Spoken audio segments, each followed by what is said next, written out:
मित्रो, देशामध्ये सुशिक्षित बेरोजगारांचा प्रश्न गंभीर बनत चाललेला आहे. शिक्षण हे नोकरीसाठी नाही, ही जरी वस्तुस्थिती असली तरी शिक्षणातून या देशासाठी नव्हे तर जगासाठी आवश्यक मनुष्यबळ निर्माण करण्याचं काम होणं अतिशय गरजेचं आहे. तर युवकांच्या, विद्यार्थ्यांच्या क्षमता, कौशल्य आणि शहाणपण विकसित करून वेगवेगळ्या क्षेत्रासाठी आवश्यक मनुष्यबळ तयार होण्यासाठी जाणीवपूर्वक प्रयत्न करण्याची गरज आहे. कारण 25 वर्ष शिकल्यानंतर तो स्वतःच्या पायावर उभा राहण्या एवढं कौशल्य त्याच्याकडे नसेल,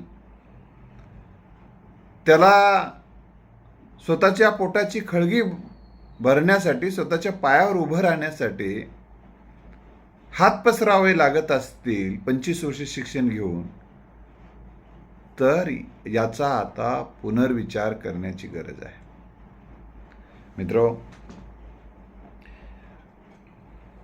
शिक्षणाचं धोरण माणसाच्या जाणीवा विकसित करणं, माणसाला माणूस म्हणून समृद्ध करणं, एक उत्कृष्ट नागरिक घडवणं हे महत्त्वाचं वैशिष्ट्य आहेच. परंतु त्याच्या गरजा ज्या आहेत, जीवनावश्यक गरजा, या शिक्षण आणि प्रशिक्षणातून मिळालेल्या ज्ञान, कौशल्य आणि शहाणपणाच्या जोरावर त्याला प्राप्त करता आल्या पाहिजे. यासाठी शासन त्या पद्धतीने प्रयत्न त्याच्या माध्यमातून करते. परंतु जे काही साधनं आवश्यक लागतात, तंत्रज्ञान, साधनं, इमारती, फर्निचर, उत्कृष्ट प्रशिक्षित मनुष्यबळ, या गोष्टीचा बऱ्याच ठिकाणी अभाव आहे. काही ठिकाणी झोपड्यात शाळा, पत्रात महाविद्यालय, आणि तुम्ही तर इमारत आहे, अमुक आहे म्हणून लिहून दिलं जातं, मान्यता दिली जाते, आणि तिथं डोळे उघडे ठेवून त्याला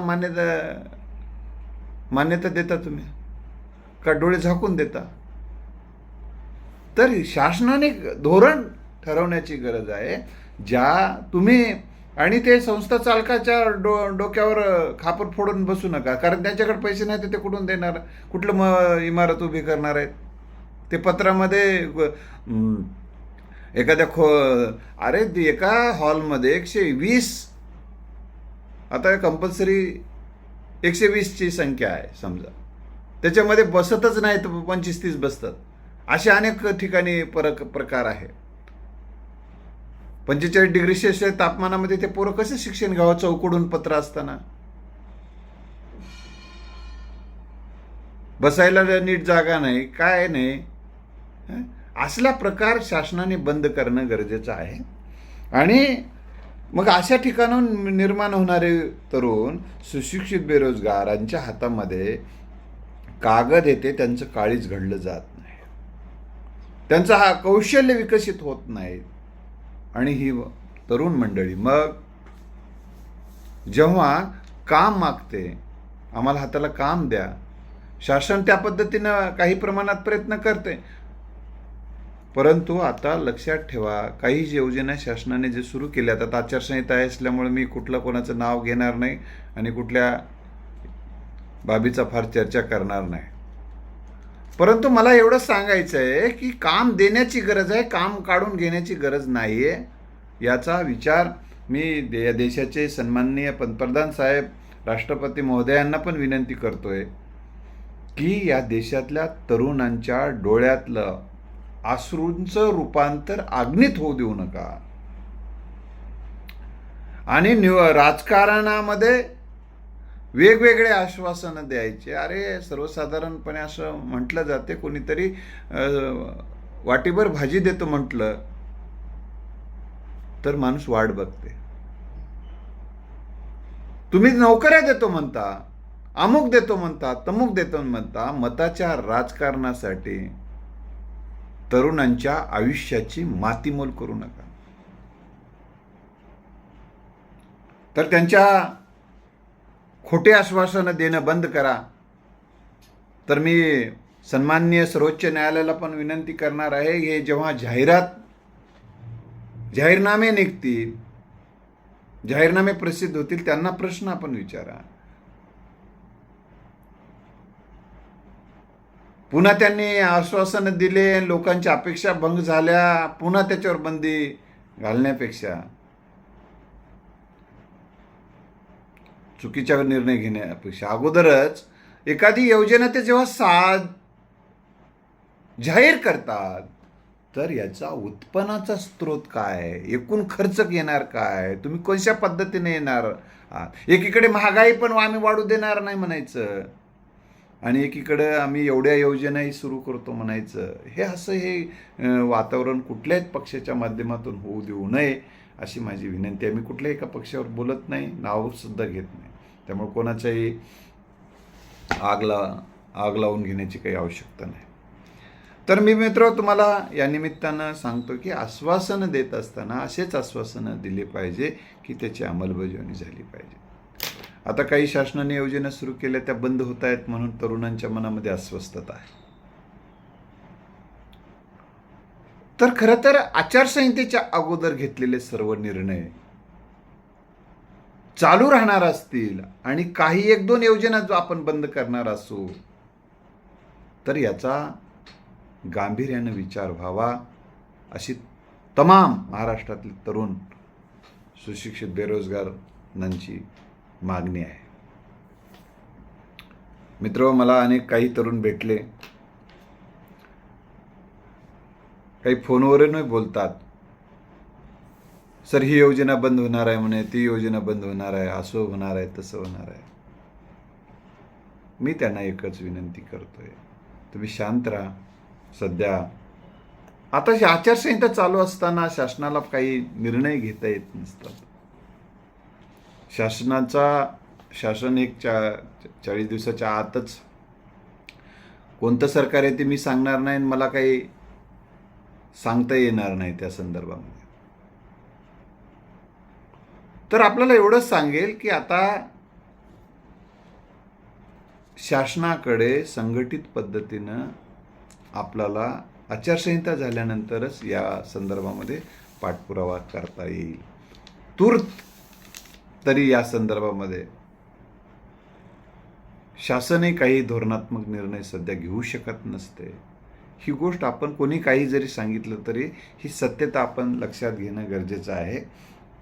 आणि मी सर्वांनाच विनंती करणार आहे की ज्या काही योजना सुरू झालेल्या आहेत सुशिक्षित बेरोजगारांसाठी, त्यांचे पैसे अनेक तरुणांचा फोन येतात, मेसेज येतात. जवळपास माझ्यासोबत सध्या 1,500 विद्यार्थी असे आहेत की या योजनेमध्ये ते काम करतात. अनेकांचे पैसे मिळाले नाहीत, अनेकांना मानधन मिळालं नाही काम करून सुद्धा. काम करून पैसे देणं काही ठिकाणी तर लिहायला लावलं जाते. इथं रोज कामगारांना रोज मजुरी दिली जाते, पगार दिला जातो. मग एखाद्या व्यावसायिकाला रोज कामगारांना पैसे द्यायला भाग पाडलं जात असेल आणि दीड महिना होऊन गेलेला आहे अनेकांना, त्यांचं मानधन मिळत नसेल, तर ही अतिशय गंभीर गोष्ट आहे. मी आपल्याला विनंती करतोय की तरुणांना फार अस्वस्थ तरुण आहेत. काही जणांचे वय 32 वर्ष झाले, 35च्या जवळ आले. काही जणांचे लग्न नाहीत, त्यांना समाजात सन्मान नाही, कारण सामर्थ्याशिवाय सलाम कोणी करत नाही, सन्मान देत नाही. मित्रांनो, यांच्या हाताला काम नाही, अशी अवस्था झाली. आणि त्यांचं हे मुलं बऱ्याच 20 वर्षाखाली शिक्षणाला त्यांची सुरुवात झालेली असल्यामुळं या तरुणांमध्ये काही कौशल्य आधारित बऱ्याच जणांकडे काही नसल्यामुळे सुद्धा त्यांना मागे राहावं लागतंय. काही कौशल्य आधारित विद्यार्थ्यांना काम मिळालेलं आहे, पण त्याचं काम काढून घेऊ नये. त्यांना काम द्यावं, काम कायम द्यावं. कारण उद्योग, व्यवसाय, व्यापार, नोकरी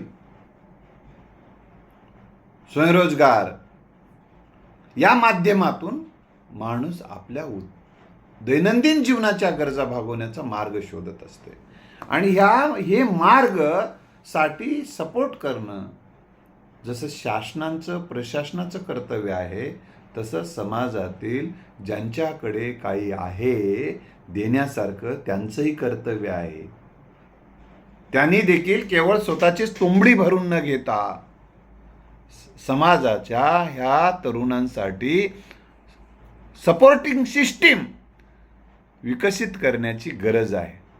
तरुणांना मी कुठेच म्हणणार नाही की फुकट पैसे वाटू नका, असं माझं मत आहे. त्यांच्या कलेचा उपयोग, त्यांच्या कौशल्याचा, त्यांच्या शिक्षणाचा, प्रशिक्षणाचा उपयोग तुम्ही करून घ्या. त्याचा मोबदला म्हणून त्यांना काही द्या. यासाठीचे त्यांना शाश्वती देणं, त्यांना सुरक्षितता देणं, त्यांना अनुकूल असं वातावरण देणं आणि त्यांना सन्मानजनक मानधन देण्याचा प्रयत्न करणं अतिशय गरजेचं आहे. आज जगाचं मार्केट्स डोळ्यासमोर ठेवून या देशातल्या उत्पादकांनी सुद्धा उत्पादन करण्याचा प्रयत्न केला तर या देशातून अनेक माल, जीवनावश्यक असणाऱ्या वस्तू असतील आणि इतर जे काही गरजेच्या वस्तू असतील त्या इतर देशामध्ये कशा जातील, यासाठी या देशातला उत्पादन झालं पाहिजे, या देशातला व्यापार तसा झाला पाहिजे. कारण व्यापारामध्ये शक्ती आहे. इंग्रज व्यापारी म्हणाले आणि राज्यकर्ते बनले. आता तेच किती दिवस शिकवायचं आपण व्यापारी राज्यकर्ते बनलं पाहिजे, व्यापारी बनलं पाहिजे. जगाची मार्केट आता काबीज करण्याचं धोरण राबवणं गरजेचं आहे. इथल्या व्यापारी, उद्योजक, व्यावसायिकांनी सुद्धा या संदर्भानं प्रयत्न करण्याचं गरजेचं आहे. भारतातील काही उद्योग व्यावसायिक दुसऱ्या देशामध्ये गेलेले आहेत. टाटा समूह असेल किंवा इतर काही समूह आहेत, उद्योजक आहेत, त्यांनी जगामध्ये जाऊन आपलं उद्योगाचं साम्राज्य निर्माण करण्याचा ते प्रयत्न करत आहेत. तसा जास्तीत जास्त करणं यासाठी गरजेचं आहे. पण की भारताचं पैशाचं जे मूल्य आहे ते पैशाचं जे अवमूल्यन सुरू आहे ते अवमूल्यन कमी व्हायला दुसऱ्या देशामध्ये आपला माल त्यांनी घेतला पाहिजे. मग जगाची डिमांड काय आहे हे विचार करून या देशाचं उत्पादन, व्यवसाय आणि सेवा क्षेत्राचा विकास होणं अतिशय गरजेचं आहे. आणि तरुणांनो, मी आपल्याला विनंती करणार आहे, सध्या आचारसंहिता असल्यामुळे आपण संयम ठेवा. सध्या कुठल्याही पक्षाविषयी कुठल्याही बोलू नका, कारण सध्या त्यांचे हात बांधलेले आहेत. त्यामुळं निवडणुका संपल्यानंतर आचारसंहिता संपते.